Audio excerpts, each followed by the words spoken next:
Salve, salve, Danisudos! Estamos chegando a mais um episódio aqui de perguntas difíceis para os mormons, né? Nós que somos membros da igreja aqui homenageados.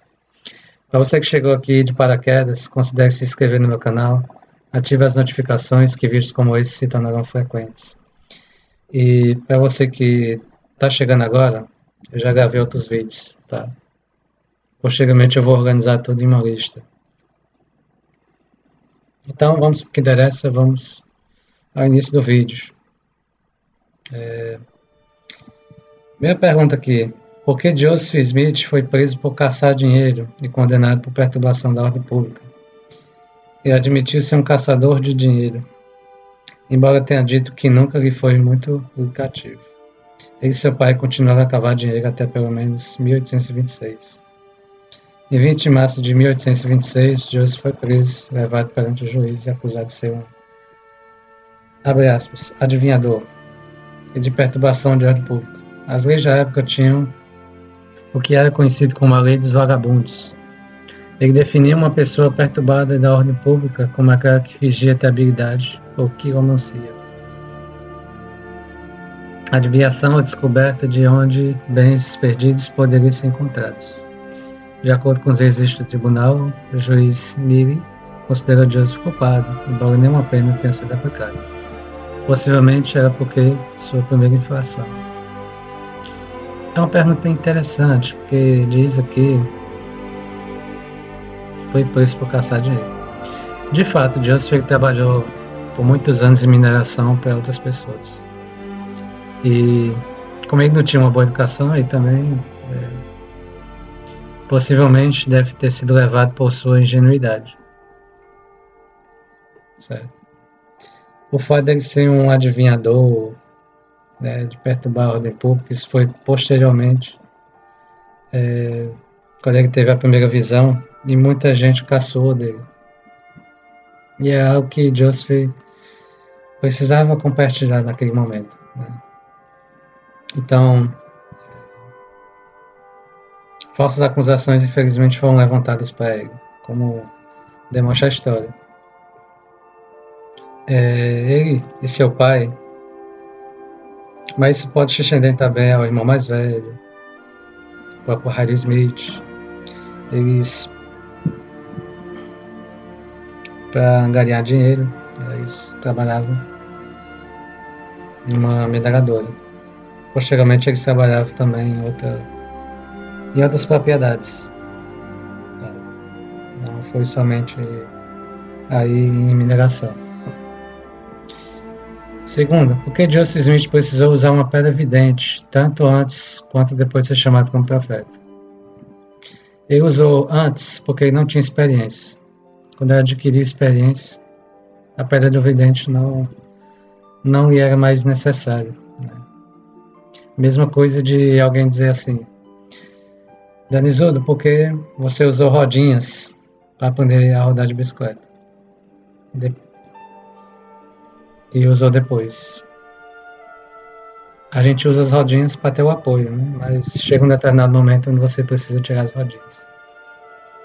Você usa ali um pouquinho depois para você ter o equilíbrio, mas depois você tira. Foi basicamente o que aconteceu com Joseph. Como ele não precisou mais da pedra vidente, ou melhor, das pedras videntes, então não havia mais necessidade para tal. Número 3. Por que o livro de Mormon teve que ser traduzido enquanto ele olhava para a pedra vidente colocada em uma cartola preta? Isso aqui é falso, tá? A cartola em si era para cobrir o brilho. Se eu quero enxergar com muita mais clareza, e eu estou com o meu rosto exposto à luz, como é que eu faço para tapar? Usando algo escuro. Foi justamente o que ele fez, ele usou ali a cartola. Não que a pedra estava ali dentro da cartola, não era isso. A pedra estava no peitoral, tá? E não na cartola. Aqui eles vão afirmar,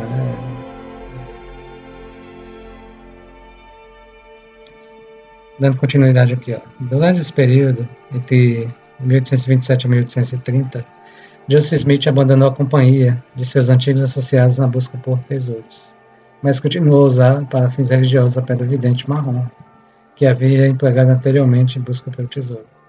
Seu uso mais intenso e produtivo da pedra vidente foi na tradução do livro de Mormon. Tá, mas ficamos sabendo que quando ele começou a tradução ele teve Urim Tumim, então já não precisava da lei da pedra do vidente. Então a pergunta aqui ela foi um pouco tendenciosa. E isso está lá na história da igreja. Tá? Número 4. Por que um profeta precisaria enviar membros para buscar um tesouro visto em uma visão? Aí fala, porque nenhum foi encontrado quando a revelação afirma que seria. A seção 111 fala de tesouro, mas não fala em um tesouro de valor físico. Os tesouros seriam os conversos. E se pegarmos a história, vemos que as pessoas que lá foram tiveram sucesso. Será que as pedras mágicas dos Jareditas tinham alguma relação com o conhecimento que José tinha das pedras mágicas? Não.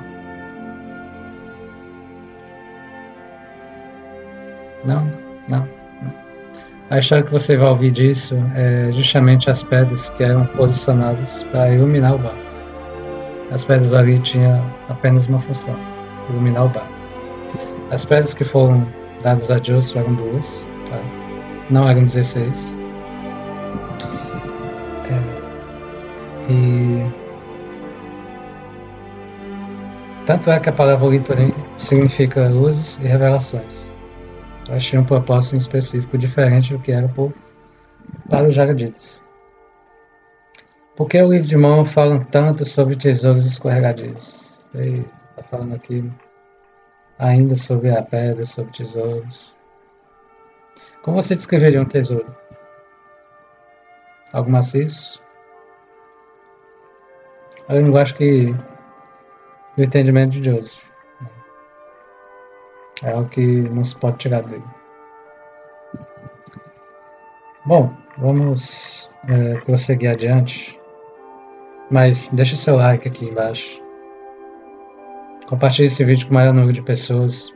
Né? Precisamos muito de seu apoio para que nosso canal se expanda cada vez mais. E aqui, meus queridos, nós temos algumas possíveis contradições sobre a primeira visão. Vamos ver o que ele diz. Por que os relatos divergem em relação a quem estava na visão? Não há nenhuma dúvida. Possivelmente teve alguma dúvida sobre quem editou. Mas isso na história da igreja mostra claro que apareceu Deus, o Pai e o Salvador Jesus Cristo. 2 personagens.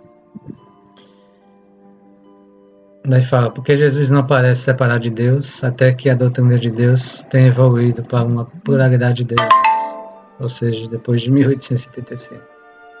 Isso não tem nada a ver. Tá? Tanto é que Jesus apareceu a Joseph uma única vez. E a ministração de anjos deu essa envoltura. Ah, Daniel, tem aquela coisa lá que apareceu em seu tempo. Tudo bem, mas de acordo com o que ele fala aqui, não. Há uma suposição aqui de que Cristo apareceu sozinho depois de 1835, quando a doutrina da pluralidade de Deus havia sido estabelecida. Na verdade, nem foi isso. O Senhor Jesus Cristo ele se mostrou em seu tempo. E justamente aqui nessa época foi quando os primeiros tempos foram concluídos. O primeiro templo da dispensação foi o templo de Nauvoo, que infelizmente tiveram que... Na verdade, o templo de Kitla, perdão. apareceu no templo de Kitra, mas infelizmente ele foi invadido e incendiado. E os membros precisavam abandoná-lo. Então nem foi por conta da pluralidade de Deus. Número 3. Porque os primeiros profetas sequer conheciam a história com precisão.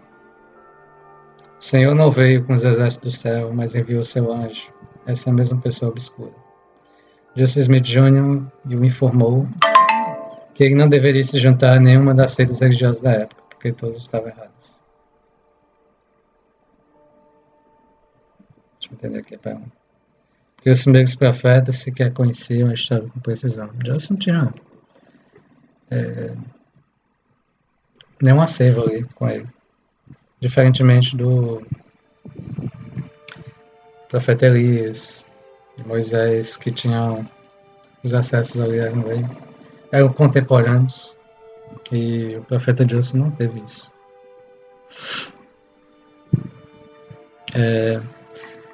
Como surgiu a organização? Através do ministério de um santo anjo de Deus vindo do céu, que conversou com o homem e revelou as trevas que envolviam o mundo. Ele disse que o evangelho não estava entre os homens, que não havia uma verdadeira organização do seu reino no mundo. Não. O anjo Moroni, ele serviu para mostrar o livro de Mormon, tá? Mas a organização em si, ela foi organizada quando Joseph ele foi batizado, quando ele recebeu o sacerdócio por Pedro, Tiago e João.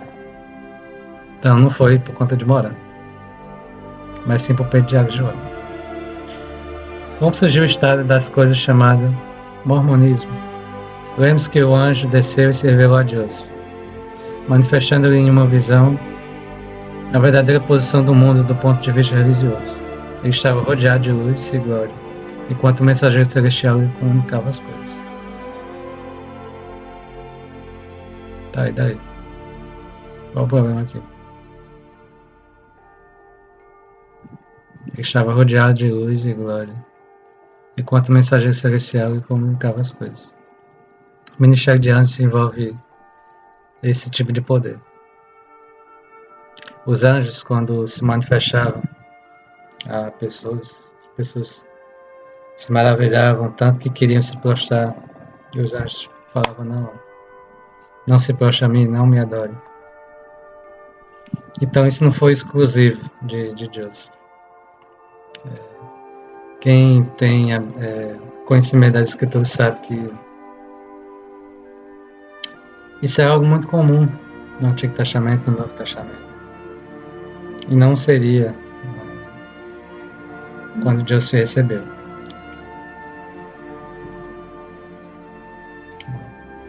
Quando o santo anjo apareceu, Joseph perguntou qual dessas denominações estava certa, a qual deveria se unir. E eles disseram que todas estavam erradas. Essa pergunta Joseph fez na primeira visão, não diretamente a Moroni. Moroni ele só se apresentou e mostrou-lhe onde estavam as placas.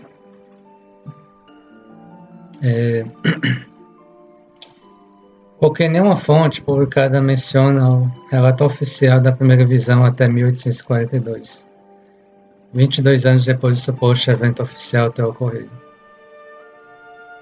Aí faltou um ponto de contexto. Se você viu meus vídeos anteriores, viu que eu falei de perseguição que o profeta Joseph sofreu. Alguns registros se sumiram. Muita coisa Joseph escreveu, mas muita foi perdida. O próprio livro de Leí, Joseph chegou a traduzir as famosas 116 placas, elas não estão hoje no livro de Mormon. E aí? Teria Joseph sido um profeta falso por ter feito a tradução do livro de Leí, só que isso não está hoje no livro de Mormon? Ou tem uma sabedoria por trás disso?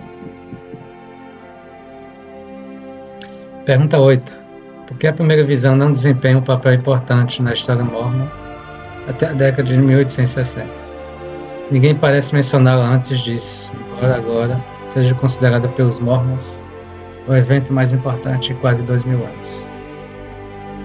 Pois é, meus queridos. A história tem valor bem depois.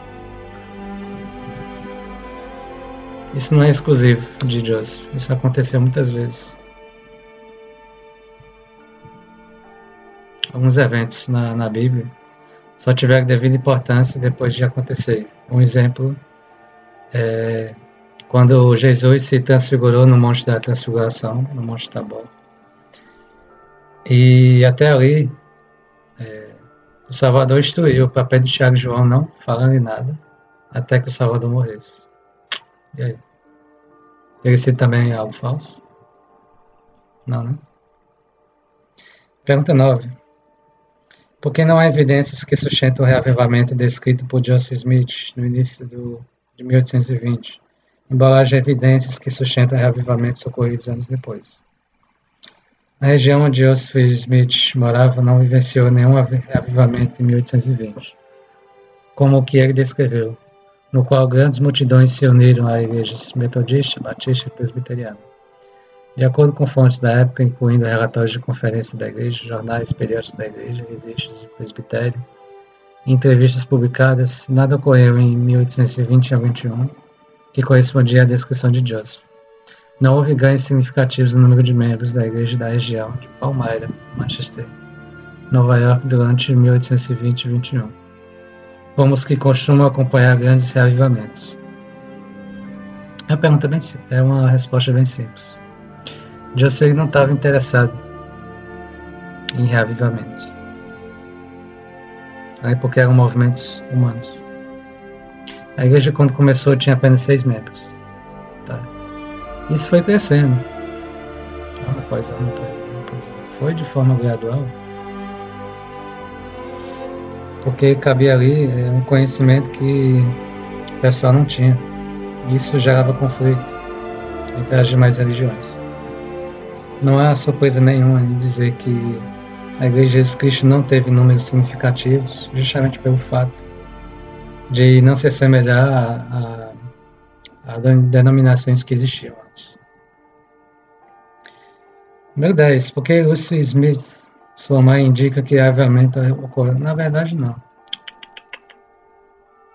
A colocação reavivamento ela não procede. É um entendimento errado aqui.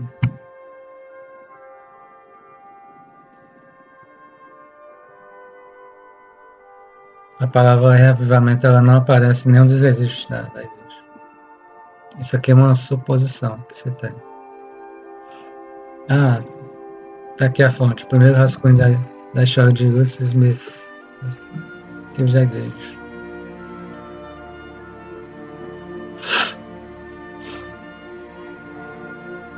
Vamos lá. Por que sua primeira autobiografia sequer menciona a primeira visão? Já tinha registros. A própria história de Joseph Smith História, já mostra que tinha lá a primeira visão. Não se faz necessário que a autobiografia tivesse. Por que Joseph Smith faz Lehi proferir tal declaração em 1 Nef 8.2? Ele está equiparando o sonho a uma visão, uma visitação física real de Deus. Vamos abrir aqui levemente.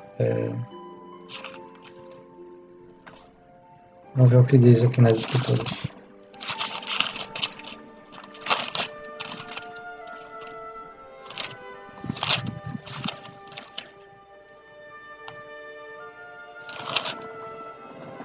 Primeiro Nef 8.2.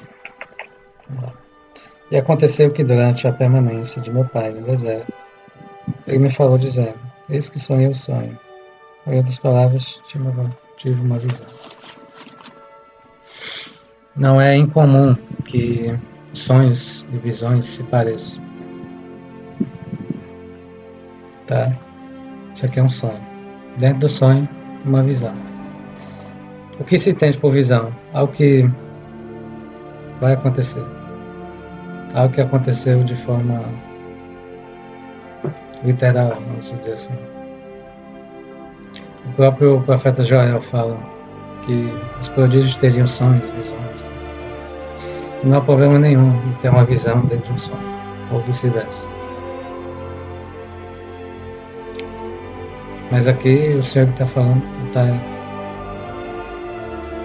a escritura aqui está falando de um sonho. Certo? Tanto é que Joseph tem o desejo de ter a mesma visão que o pai teve no sonho, que é conhecido entre nós como sonho de lei. Nós até brincamos. Entre os memes nós brincamos que quando fulano dorme demais, não é porque ele tá vivendo o sonho de lei. Mas dentro do sonho que Lei teve, foi tido uma visão. E uma visão nós entendemos algo que estava previsto que acontecesse entre os santos. Então é isso, meus queridos. Encerramos aqui a saga. Procuramos responder as perguntas de forma integral. Algumas eu pulei porque eu já havia respondido. E realmente tem alguns questionamentos que são difíceis de se responder, mas não significa que não há uma resposta. Tá? O artigo mostra, indubitavelmente, que o autor dessas perguntas queria fazer com que os membros se confundissem, se perdessem, né, nessas perguntas sobre a clareza em tentar respondê-las. Mas preste testemunho que as coisas que eu mencionei são verdadeiras. Possivelmente, algumas das respostas vão requerer uma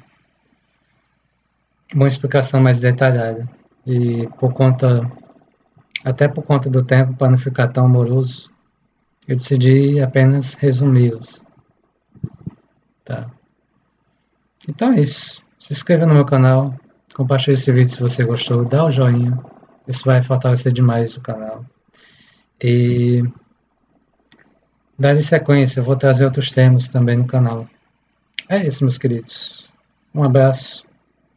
Sou grato por sua paciência até aqui. Nos vemos em breve. Até mais.